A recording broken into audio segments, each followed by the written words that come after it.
inside the state's security perimeter, armed with a shotgun. Here are the details.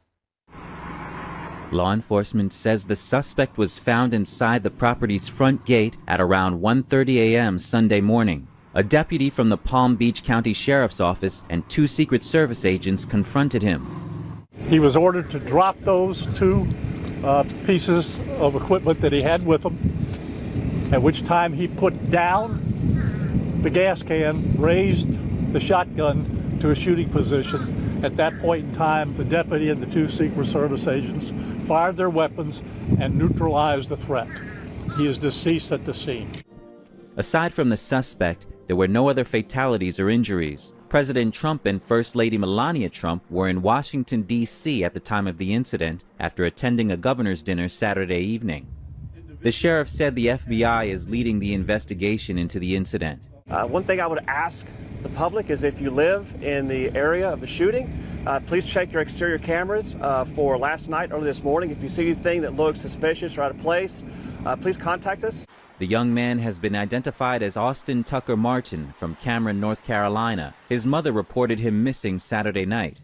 The president and first lady were not on the property by Sunday morning, but others were. According to foreign affairs expert Bart Marcois, something doesn't seem right. All we know about him is that he was a white male. At this point, we don't know motivation, background, any of that. And the real question is, how did he get inside Mar-a-Lago? I have been here for the past week. I'm still down here. I have friends who are still inside. The security there is impressive and comprehensive. How did this guy get inside the compound that is guarded by local law enforcement, federal law enforcement, and the Secret Service? Officials are also investigating where the firearm carried by the suspect was purchased. White House Press Secretary Caroline Leavitt praised the Secret Service for acting quickly while most Americans were sleeping. Joining us to discuss this further is Jimmy Graham, former CIA protective officer, retired U.S. Navy SEAL, and founder and CEO of Able Shepherd. So, Jimmy, good afternoon. Thank you for joining us today. So, as you know, the man was ordered to drop his weapon, but he raised the shotgun to a shooting position, according to officials. Can we get your comments on the situation? Yeah, that's kind of how that plays out. If you aim a firearm at law enforcement or Secret Service, you should expect to get neutralized. And I appreciate the fact that they use neutralize the threat. We train law enforcement and citizens, responsible citizens, regularly every day but Sunday, and that's the term we use. You shouldn't train people to kill someone, even for their own well-being. We neutralize the threat so that others may live. 1, it's correct, and 2, it's going to help out those officers that have to deal with those unfortunate instances, but they would do it again because they remember saving lives, not taking a life. So on that point, do you think, was there any possibility of using less lethal options? Was that realistic at the time? Not at all, not at all. Remember, those officers that are doing a job that's extremely hard because we're asking them to, because we don't want to or are not trained to, if you don't have the skills to do that, and you ask someone to go in your stead and do dangerous things, we forget that those are human beings. They could be fathers, they could be sons, all these things, and husbands. They get to go home too, right? So if you're playing around with less lethal, when someone else has a pump shotgun is a horrible, the capability of a shotgun, especially with the right munitions, they're nasty. It's just nasty, nasty. It's a lot of power. With great power comes great responsibility. I wrote an article about shotguns and called it exactly that.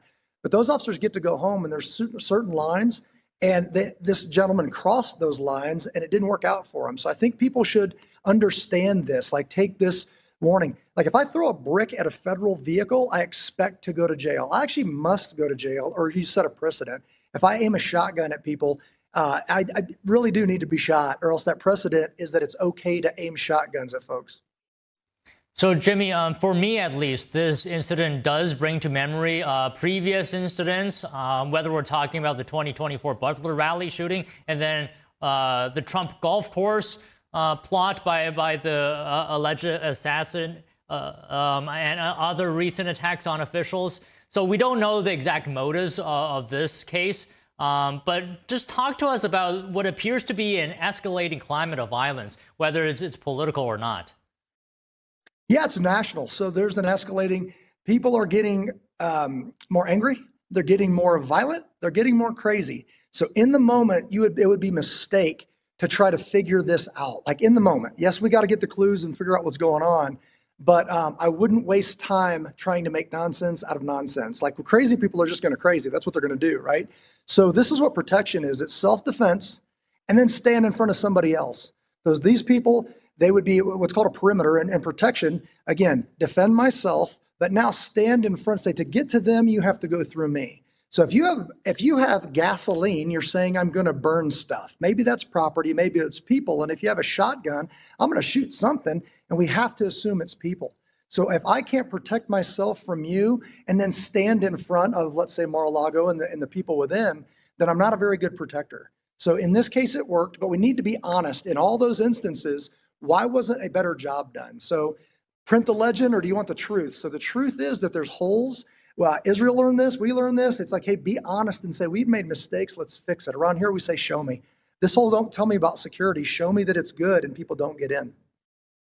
Okay, I want to ask you about security. I don't know if you can answer this, but let me get your comments nevertheless. So we know the intruder reached the secure perimeter in a vehicle, right? We mentioned the shotgun, the fuel canister. So he did all this without being stopped. This certainly raises questions about maybe potential security gaps. Just your comments on this. So this is just a crystal clear. I teach churches, schools, civic groups, law enforcement, all these folks. And I say in some kind of situation, in an emergency, so we're living in an emergency, whose job is security? And the answer should be everyone's. Everyone's. As I understand it, this person waited for someone to leave. When the gate was open, that's when they breached. Now, I don't know, that hasn't been confirmed, but security isn't just Secret Service. It's not just the police. It's not just the security guard at your kid's school. It's everyone's responsibility, which means if you're leaving, don't hold the door open for someone. Close the door. And then they have to get buzzed in so the security protocols can go. If I'm driving away from a gate, which I do regularly, I'm going to stop, not let people in on my exit, let the gate close so that they can chime in. So people are straight up lazy, thinking at the protection, we say take care of one another. That's everybody's job. It's not just Secret Service. It's not just security. It's not just law enforcement. It's every single human being's job to take care of other human beings. And we just need to start owning that, see what that looks like, and start taking care of one another. Okay, Jimmy, well said, as always. Thank you for speaking with us.